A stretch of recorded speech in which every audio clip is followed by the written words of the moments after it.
Thank you, Sarah. I was asked to say something about the incorporation of Randolph. In the beginning of his invaluable book, Randolph, Old and New, George Cross gives us a glimpse into the lives of the earliest residents of our town. While we think of them as pioneers, others might call them squatters, occupying land without an owner's permission. But if anyone owned the land, it was probably the members of the Durand family of London, and they showed no inclination to press their claims. Undisturbed by eviction threats, this small group of families lived on in the tract of land still named after the absent grantees. It was not yet officially a town, although sometimes referred to as one, and it had no legally recognized town officials.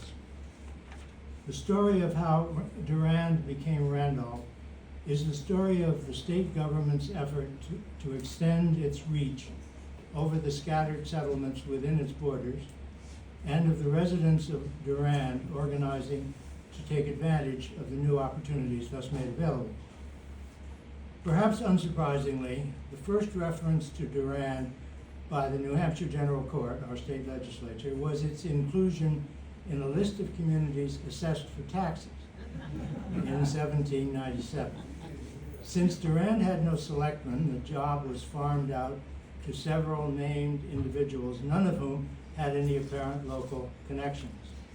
A year later, Durand was subjected to a levy of 90 cents. The principal reason for levying taxes, apparently, was the need to improve roads. As the chroniclers of the history of Coles County noted, roads occupied much attention of the early settlers. In 1793, the issue was central to the residents of the area to the west of Durand, then known as Dartmouth.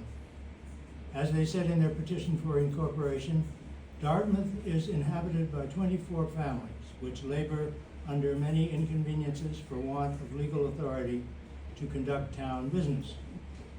They suffer much on account of highways being neglected. Wherefore your petitioners pray the General Court will incorporate them into a town that they may be vested with such authority as other towns.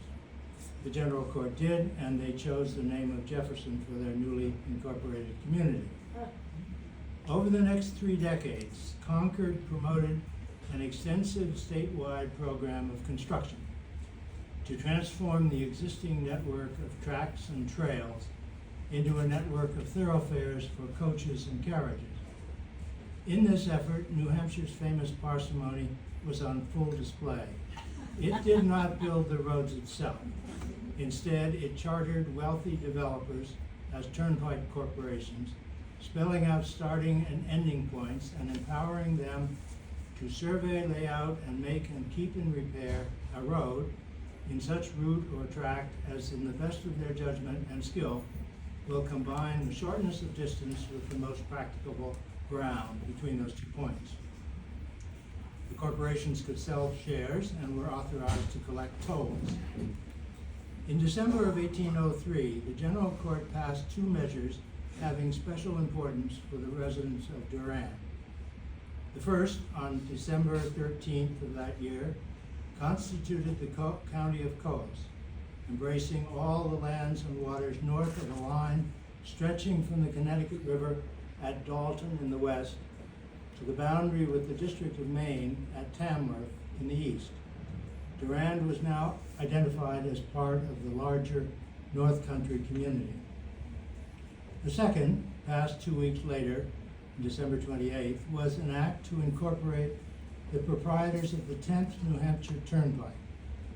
It was to run from the upper line of Bartlett through the notch in the White Hills for 20 miles to a point close to where today the road from the Cog Railway base station meets Route 302. Even before the 10th New Hampshire Turnpike was completed, another act of the state legislature authorized the formation of the Jefferson Turnpike Corporation to build a road from the northern extremity of the 10th Turnpike Road through Bretton Woods and Jefferson and Lancaster to Lancaster Meeting House. The commercial importance of the road through Crawford Notch would be illustrated in 1828 when it was blocked by the Willie Slide. Portland merchants from the then newly created state of Maine produced the money needed to fund the repairs. Although Durand was on the periphery of this major road building activity, there was, as Mr. Cross points out, a rough country road which ran through the settlement from Lancaster and Jefferson to Shelburne. In 1805 and again in 1817, the General Court passed laws assessing taxes on Durand for the sole purpose of making and repairing this road. In each case, a three-man committee was vested with the powers of selectmen to assess and collect taxes. In 1805, none of the three were from Durand, but in 1817, the committee did include John Bowman, the Durand innkeeper. I like to think of a group of our municipal predecessors sitting around a table, perhaps in Bowman's tavern, discussing the encroaching development, their options, and which course of action might benefit their community the most. I like to think of them deciding to take advantage of their one asset, the county road, and of that decision being, at least in part, responsible for the following resolution. Whereas a good carriage road from the town of Adams to the town of Durand, passing on the easterly side of the White Mountains, would greatly promote the public convenience by facilitating the travel in that section of the state, and whereas the inhabitants of Lancaster, Jefferson, Kilkenny, Durand, Adams, Bartlett, and Conway have subscribed about the sum of $1,000 payable in labor, and have given their obligations, therefore, to Daniel Pinkham of said Adams, who has undertaken to make said road and build said bridges. Therefore resolved that upon the condition that the said Daniel Pinkham shall make the road aforesaid, passing from the settlement in the town of Adams on the easterly side of the White Mountains to the settlement in the town of Durand, sufficient and safe for traveling carriages of every description at all seasons, there is granted to the said Daniel Pinkham all the unlocated lands through which said contemplated road shall pass between the towns of Adams and Durand. That resolution was adopted by the General Court on June 16, 1824, exactly 200 years ago today, and on the very same day as it completed passage of an act to incorporate a town by the name of Randolph, the full text of which Mr. Cross has helpfully included in Randolph Old and New. It is hard to avoid the conclusion that the residents of Durand, having decided to participate in a major effort to turn their county road into an important thoroughfare, carrying traffic south through what would come to be called Pinkham Notch, determined at the same time to assume the legal authority they would need to control the construction and maintenance of their part of the thoroughfare. They, as their neighbors in Jefferson had done some 30 years earlier, and perhaps for much the same reason, decided to incorporate their town. The choice of a name also followed a pattern pioneered by other New Hampshire communities, using it to recognize a notable political figure of the day. In 1776, the town of Washington had been incorporated, naming itself after the man soon to become the first American commander-in-chief. As previously mentioned, the people of Jefferson had chosen to honor the primary author of the Declaration of Independence and the man who would, in a few years' time, take office as the third president of the United States. In 1800, after a heated election, the inhabitants of what had been called New Madbury adopted the name of Adams to celebrate the outgoing president, John Adams. As a matter of fact, that community continues to search for the perfect eponym.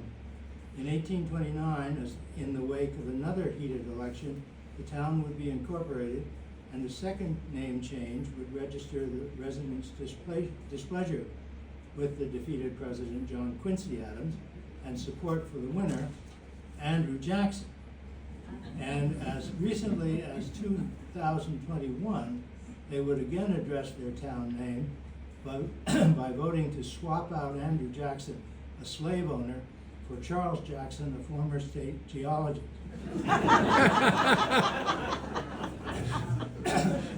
Mr. Cross tells us that our town was named for John Randolph of Roanoke, at the time a member of the U.S. House of Representatives. In retrospect, this seems a strange choice, especially for a New England town. While admired and feared for his political skills and his oratory, both eloquent and vitriolic, he was not a national symbol, like his cousin Thomas Jefferson or even his other cousin Edmund Randolph, one of the framers of the Constitution. He was an iconoclast who ended up attacking every president with whom he served. He relied on strict interpretations of the Constitution to oppose any measure he considered likely to increase government authority. As a member of Jefferson's Democratic Republican Party, he initially led the support for the president's agenda in the House, but as that agenda began to involve expanded federal power and funding, he saw in it all that he had opposed in the previous policies of the Federalist administration. He broke with Jefferson to become the leader of an opposing wing of the party known as the Tertium Quid, or Third Force. In later years, President Monroe would say of Randolph that he was a capital hand to pull down, but I am not aware that he has ever exhibited much skill as a builder. In his 1951 biography of Randolph, the conservative philosopher Russell Kirk praised him as the architect of Southern conservatism. Although he treated his own slaves with benevolent paternalism and supported the abolition of the international slave trade, Randolph fiercely defended the right of the Southern states to continue to allow the practice. His interpretation of the Constitution ensured almost absolute protection for states' rights. It animated many of his most important votes, including the one he cast in 1820 against the Missouri Compromise, which employed federal congressional authority to tell states if they would be slave or free. Randolph was no Democrat, favoring limited suffrage by members of the landed gentry. He cheerfully admitted as much when he summed up his philosophy in these words: "I am an aristocrat. I love liberty. I hate equality."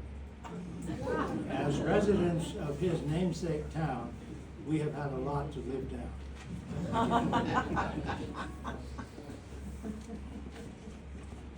Sarah?